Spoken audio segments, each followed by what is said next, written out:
October 17, 1943. The morning mist clung to the rolling hills of occupied France near the village of Saint-Marcel in Brittany. 17-year-old Marie Dubois balanced a wooden yoke across her shoulders, two milk jugs swinging gently as she walked the familiar path to the German checkpoint. The soldiers knew her face, knew her routine, knew that every morning at 7 she delivered fresh milk to the officers' quarters. They believed she was just another farm girl, resigned to the occupation, eager to earn a few extra francs. They could not have been more wrong. Before we dive into this story, make sure to subscribe to the channel and tell me in the comments where you're watching from. It really helps support the channel.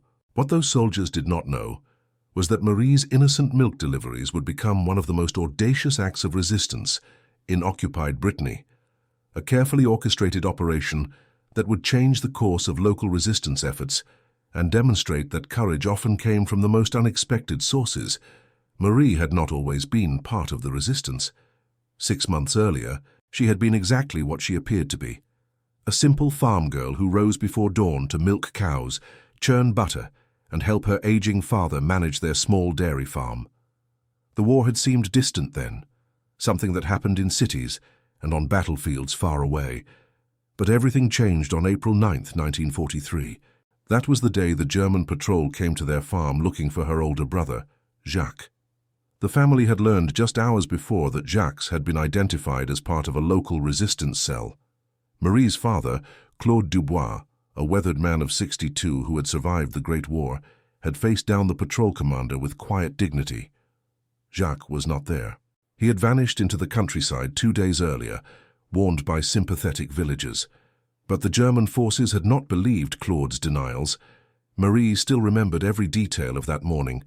The commander, a man named Hauptmann Weber, had been methodical and cold.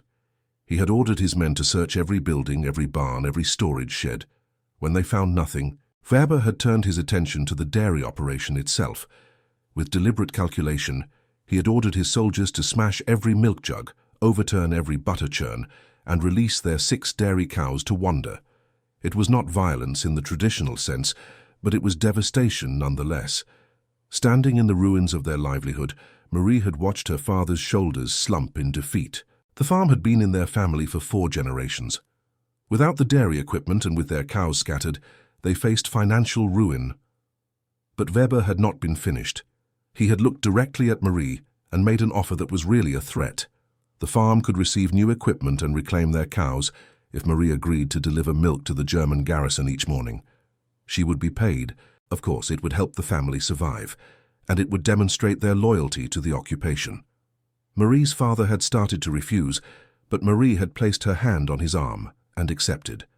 Weber had smiled then, satisfied that he had broken another family's spirit, turned them into collaborators through economic coercion. He had no idea that in that moment, Marie Dubois had declared her own private conflict against the occupation. The next morning, Marie had walked to the village center and found Father Rousseau, the elderly parish priest who everyone whispered was connected to the resistance. She had been direct, telling him she wanted to help, that she had access to the German garrison, that she could be useful. Father Rousseau, whose real name in the resistance network was Agent Corbeau, had studied her for a long moment. Then he had asked her a single question. Was she willing to risk not just her own life, but her father's as well? Marie had not hesitated. Yes. Over the following weeks, Agent Corbeau had introduced Marie to the broader resistance network operating in the region. She learned that she was now part of a cell that included a former schoolteacher named Émilie Marchand, a mechanic named Henri Giroux, and a British Special Operations executive agent who went by the codename Sparrow. Her own codename became Colombe, which meant dove in English, chosen with deliberate irony given what she would be doing. The plan that would culminate on October 17 began with careful observation. Marie's milk deliveries gave her unprecedented access to the German garrison, which was housed in the former mayor's mansion on the edge of Saint-Marcel.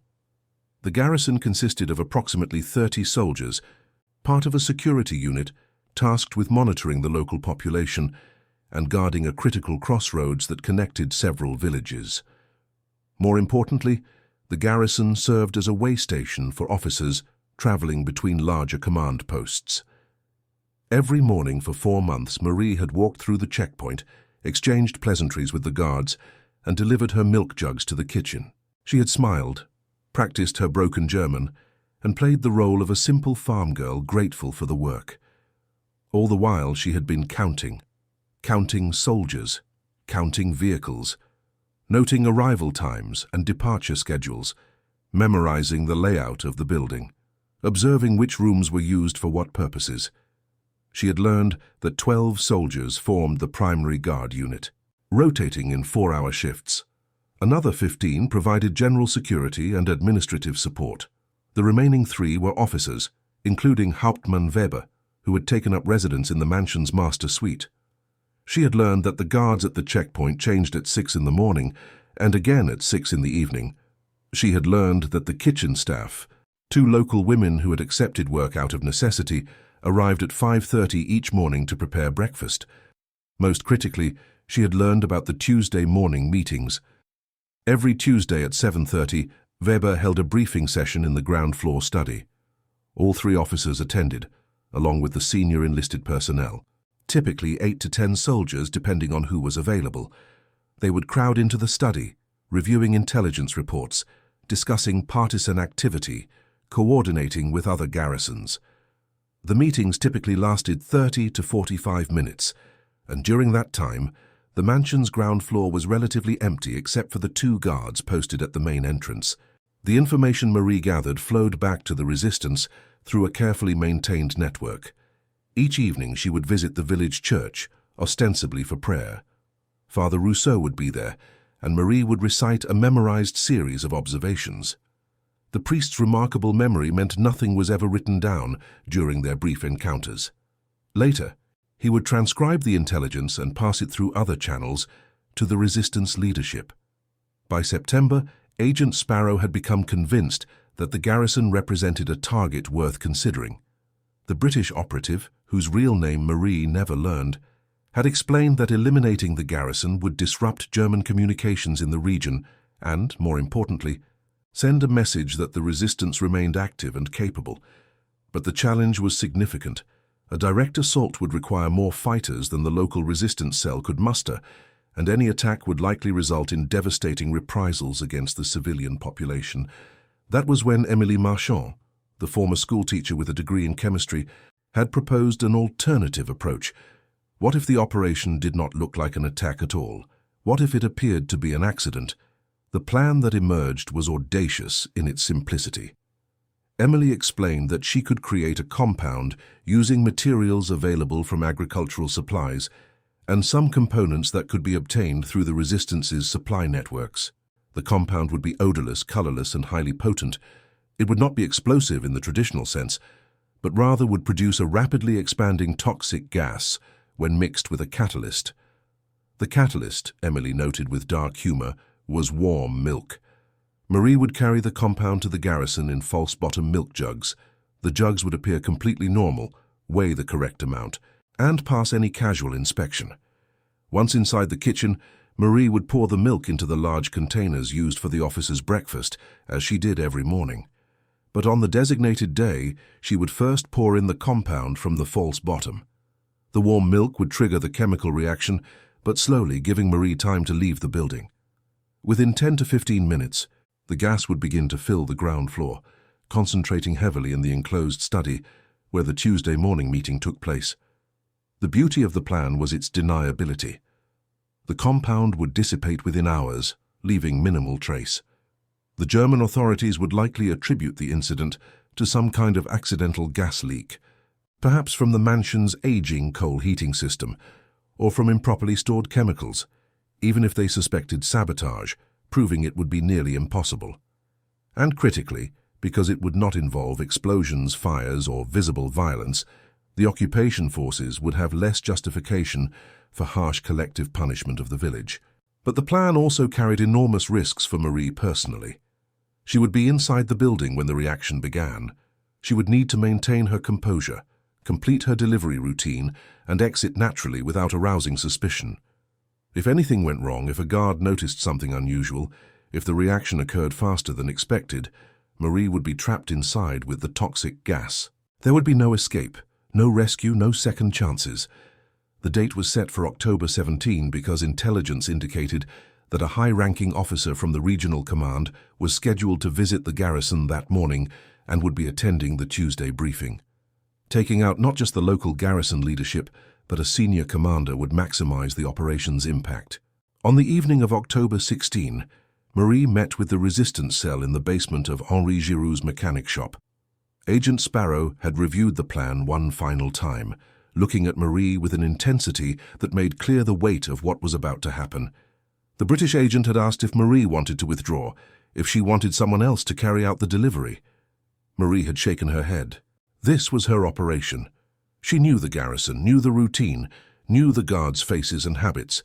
Anyone else would raise suspicion. Emily had prepared the 2 milk jugs with extraordinary care. The false bottoms were masterfully constructed, virtually undetectable even upon close inspection. The compound itself, contained in sealed compartments, would only mix with the milk when Marie triggered a small release mechanism on each jug's handle. Emily had walked Marie through the process 3 times, emphasizing that she needed to trigger both jugs simultaneously to ensure an adequate concentration of the compound. Father Rousseau had asked Marie to pray with him before she left. The old priest, who had seen so much loss and suffering during the occupation, had tears in his eyes as he blessed her. He had told her that whatever happened tomorrow, she was already a hero, that her courage honored the memory of all who had resisted tyranny throughout history. Marie had returned home late that evening. Her father, who knew only that she made milk deliveries but not the full extent of her resistance activities, had been asleep. She had stood in the doorway of his room for a long moment, watching him breathe, memorizing his face, aware that this might be the last time she saw him. Then she had gone to her own small room and laid down fully clothed on her bed, knowing she would not sleep. October the 17th arrived with that characteristic autumn mist. Marie rose at 4:30, exactly as she did every morning. She milked the cows with methodical precision, her hands steady despite the knowledge of what was coming. She prepared the milk, filtering it carefully and warming it to the temperature preferred by the German kitchen staff. At 6:15, she loaded the 2 special jugs onto her wooden yoke, balancing them exactly as she had done dozens of times before. The walk to the checkpoint took 12 minutes.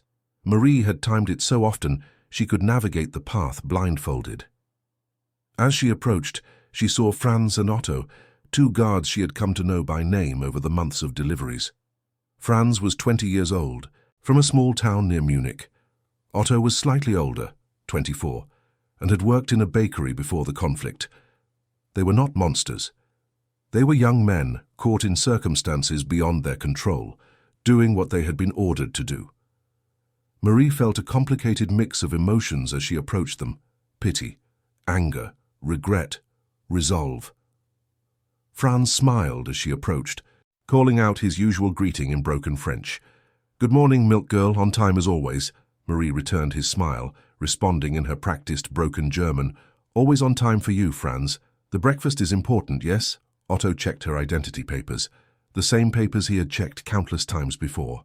Finding everything in order, he waved her through. As Marie walked past the checkpoint, she felt the weight of the milk jugs swinging from her yoke, felt the slight difference in their balance because of the false bottoms, wondered if anyone would notice. No one did. The mansion's kitchen entrance was located on the building's east side. Marie entered through the always unlocked service door and found the 2 kitchen workers, Madame Bouchard and her daughter Christine, already preparing breakfast. Madame Bouchard, a widow in her 50s, greeted Marie with tired warmth. "The morning milk," she said, "always fresh, always perfect. You are a blessing, child." Marie felt her heart clench at those words. Madame Bouchard was not part of the resistance. She had taken the kitchen job simply to feed her family. She and Christine would be in the building when the gas began to spread. The plan had accounted for this.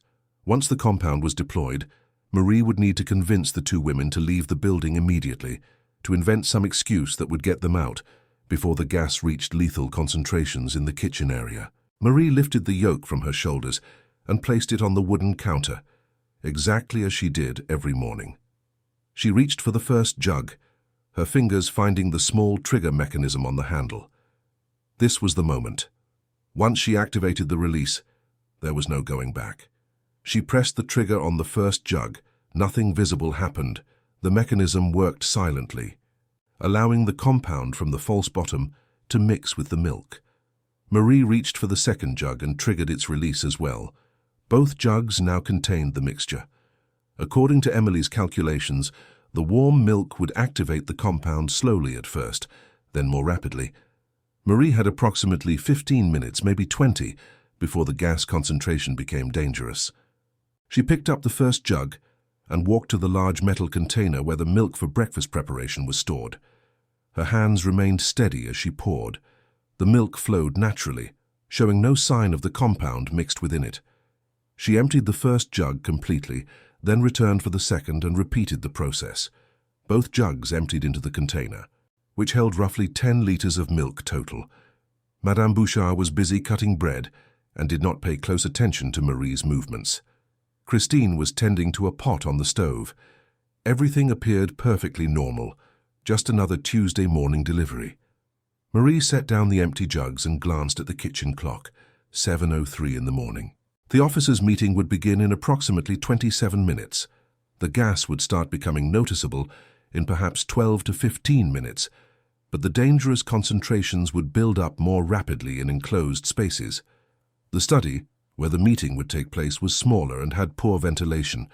It would fill with gas much faster than the more open kitchen area. Now came the most delicate part of the operation. Marie needed to leave the building, but she also needed to ensure Madame Bouchard and Christine left as well. She had rehearsed several possible excuses, different scenarios, depending on the circumstances. Looking at the two women working in the kitchen, Marie made her decision. She walked over to Madame Bouchard and spoke in a low, urgent voice. "Madame, I need to tell you something important. My father, he has been feeling unwell since yesterday evening. I am worried about him. Would it be possible for me to return home quickly to check on him? I could come back in an hour if you need more milk for the lunch preparation." Madame Bouchard's face immediately filled with concern. "Of course, child. Your father's health is important. Go to him now. We have enough milk for this morning. If we need more later, we can send someone to fetch you." Marie thanked her and turned to leave, but then paused, as if a thought had just occurred to her. "Madame, if you need anything from the village, perhaps you could walk with me part way. I know you mentioned yesterday that you needed to pick up some supplies from the butcher. Since I'm leaving anyway, this might be a good time." It was a weak excuse, and Marie worried it might seem too convenient, but Madame Bouchard, who had indeed mentioned needing to visit the butcher, simply nodded. "Actually, yes. Christine can manage here for a little while. Let me get my coat." Christine looked up from the stove, slightly confused by the sudden change in routine. "Should I come as well, Maman?" Marie spoke quickly. "Christine, perhaps you could walk with us just to the gate. The morning is so beautiful with the mist, and you have been working so hard. Just a few minutes of fresh air." The younger woman hesitated, clearly sensing something unusual in Marie's insistence. But her mother was already putting on her coat and heading for the door. Christine shrugged and followed, grabbing a shawl from a hook near the entrance. The three women exited the kitchen through the service door. It was now 7:11 in the morning. Marie walked with them across the mansion's small courtyard, fighting the urge to hurry. They approached the main gate where two guards stood watch. These were different soldiers from the checkpoint, part of the mansion's dedicated security detail.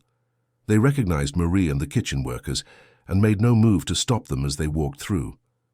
Once outside the gate, Marie guided Madame Bouchard and Christine away from the mansion, down the street toward the village center. They walked perhaps 50 meters before Madame Bouchard, suddenly remembering her duties, stopped abruptly. "Wait," she said. "I left the stove burning. I need to go back and adjust the heat on the soup." Marie's heart hammered in her chest. She checked her internal clock. 7:14. The gas would be building up inside the mansion now, particularly in the enclosed study where the meeting would soon take place. She could not let Madame Bouchard return. "Madame, please," Marie said, placing a hand on the older woman's arm. "Your health has not been good lately. Let Christine go back if something needs adjustment. You should rest for a moment. Actually, I have been meaning to tell you something important." Madame Bouchard looked at Marie with confusion, but something in the younger woman's eyes made her pause. "What is it, child?" Marie lowered her voice, choosing her words carefully. I cannot explain everything right now, but I need you to trust me. Do not go back into that building for at least 1 hour. Please, keep Christine here with you as well. Go to the church. Father Rousseau is expecting you." The older woman's eyes widened as understanding began to dawn. She had lived through enough of the occupation to recognize when something dangerous was unfolding. She looked at Marie for a long moment, then at her daughter, then back at Marie. She asked no questions. Instead, she simply nodded and took Christine's arm. "Come, daughter. We will visit the church this morning. It has been too long since we properly prayed." Christine started to protest, confused by the sudden change in plans, but her mother's grip on her arm was firm. They walked away toward the church, Madame Bouchard moving with deliberate speed. Marie watched them go, relief flooding through her. At least those two were safe. She turned and looked back at the mansion. From this distance it appeared completely normal. Guards at the gate, smoke rising from the chimneys. The morning routine proceeding exactly as it did every day. No one inside knew that invisible death was already spreading through the ground floor, concentrating in the very room where the German leadership would gather in approximately 16 minutes. Marie forced herself to turn away and walk naturally toward the village center. She could not watch, could not wait, could not do anything that might seem suspicious. She had to trust that Emily's calculations were correct, that the plan would work, that the gas would do what it was designed to do. As she walked, Marie reflected on a thought that had occurred to her many times during the planning of this operation. The soldiers in that mansion, many of them were not unlike Franz and Otto. They were young men following orders, missing their homes, caught in a conflict they might not have chosen. In another time, another place, Marie might have served them milk without hatred, might have exchanged friendly words, might have seen them as fellow human beings rather than enemies. But this was not another time, this was occupation. This was tyranny. This was a regime that had destroyed countless lives, including her own family's livelihood, in pursuit of domination. And if individual soldiers were tragic victims of that regime's machinery, they were nonetheless the instruments through which that tyranny functioned. Marie had made her peace with what was about to happen. She reached the village center and entered the church through the side door. Father Rousseau was in the sanctuary, kneeling before the altar. He looked up as Marie entered, his eyes searching her face. She gave him a small nod. It was done. The old priest stood slowly, his joints stiff from kneeling. He walked to Marie and placed both hands on her shoulders. "Whatever happens now," he said quietly, "is in God's hands. You have done what was necessary. You have shown courage that few possess." Marie wanted to feel proud, wanted to feel righteous, wanted to feel like a hero. Instead, she felt hollow and numb. She had just set in motion a chain of events that would lead to the deaths of multiple people within the next half hour. No matter how justified, no matter how necessary, it was still death, still killing, still a burden that would stay with her forever. She sat in a pew and waited. Minutes passed with agonizing slowness. 7:23, 7:29, 7:35. At 7:30, the meeting would have begun. At 7:40, the gas concentration in the study would be reaching critical levels. By 7:45, it would all be over.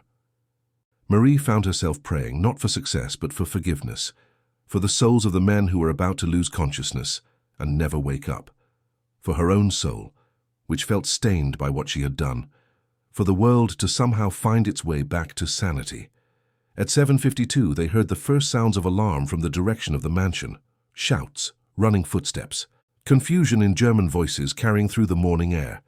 Father Rousseau placed a hand on Marie's shoulder, but said nothing. They simply waited. Over the next 30 minutes, the village erupted into controlled chaos. Soldiers ran through the streets. Officers barked orders. A medical team arrived from a neighboring garrison. Marie stayed in the church, hidden in plain sight, just another villager seeking solace during troubling times. It was not until mid-afternoon that the full scope of what had happened became clear. Henri Giroux, the mechanic, came to the church with news he had gathered from listening to agitated German soldiers discussing the incident. 14 men had lost consciousness in the mansion. 12 had perished. 2 had survived, but were severely incapacitated. Among the casualties were all 3 officers stationed at the garrison, including Hauptmann Weber and the visiting regional commander, an officer named Oberst Fischer.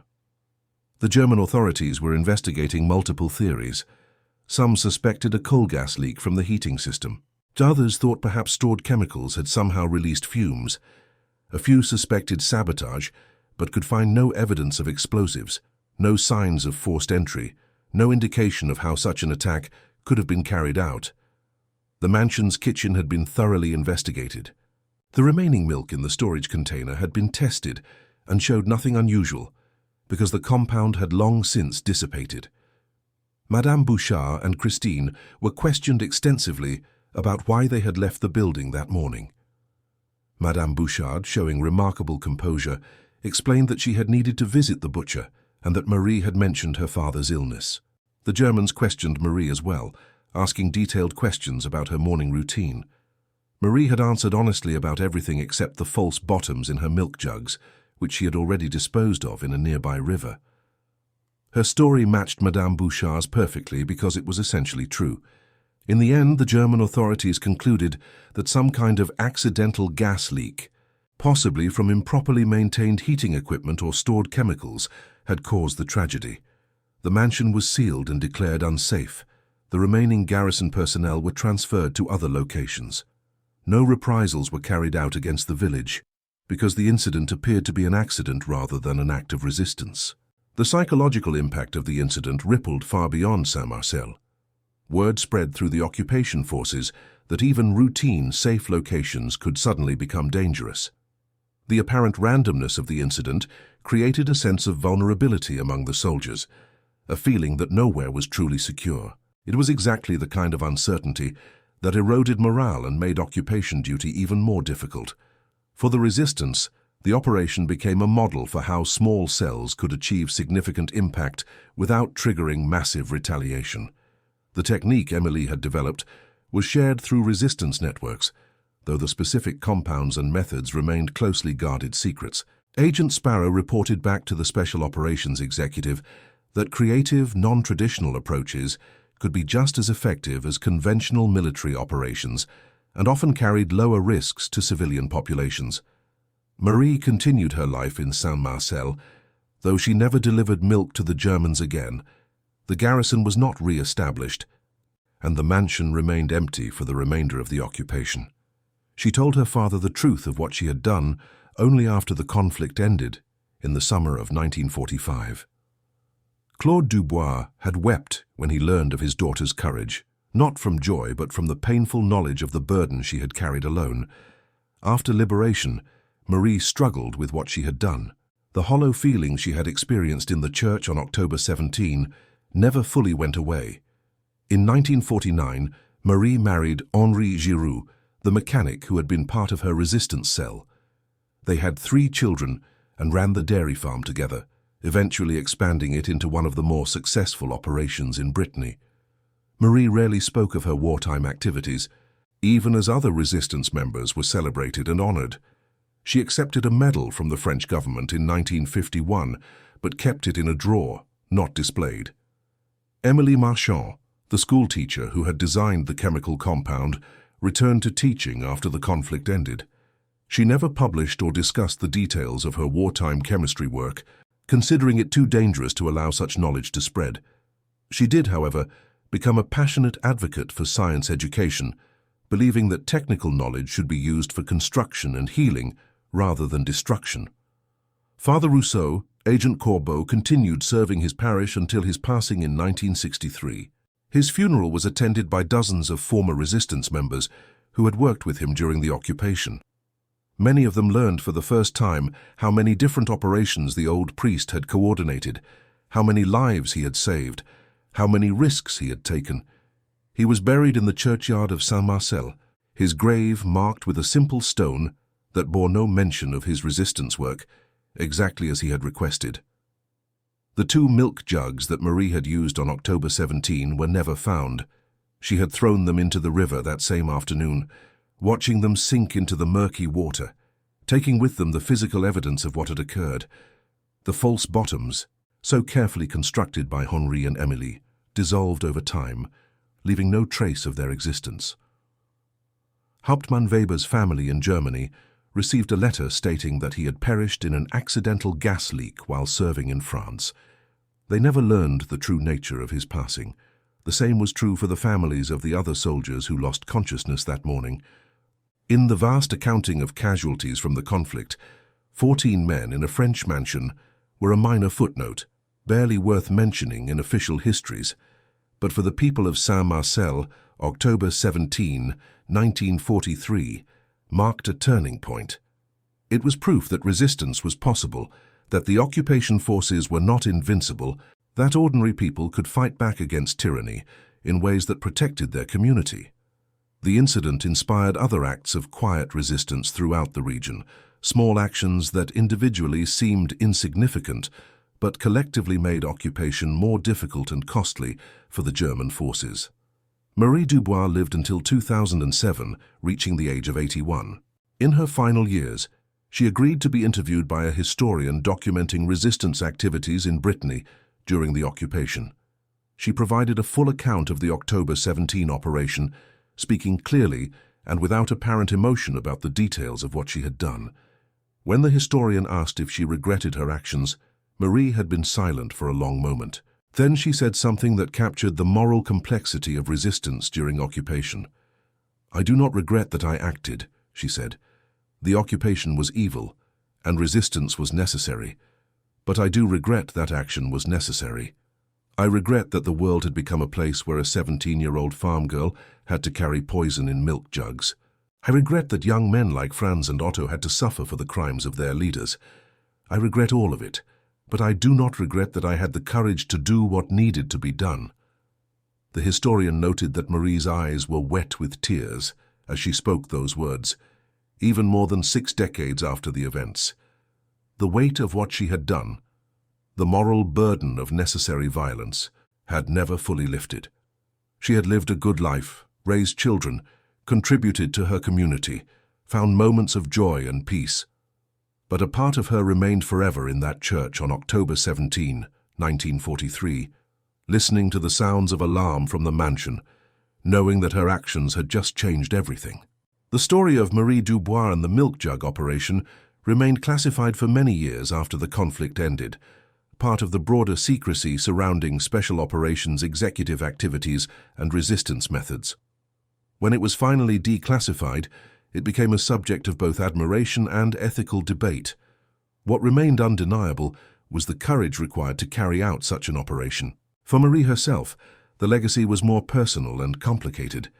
She had proven to herself that she could act when action was needed, that she would not simply accept injustice and tyranny. But she had also learned that some actions, no matter how justified, leave marks on the soul that never fully heal.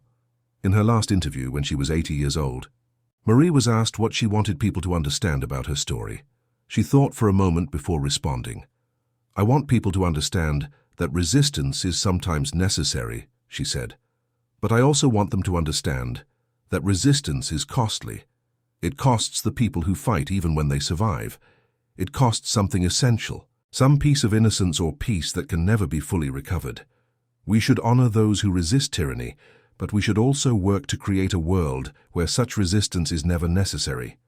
That would be the real victory, a world where 17-year-old farm girls can simply deliver milk without fear, without hatred, without poison." And that concludes our story. If you made it this far, please share your thoughts in the comments. What part of this historical account surprised you most? Don't forget to subscribe for more untold stories from World War II and check out the video on screen for another incredible tale from history. Until next time.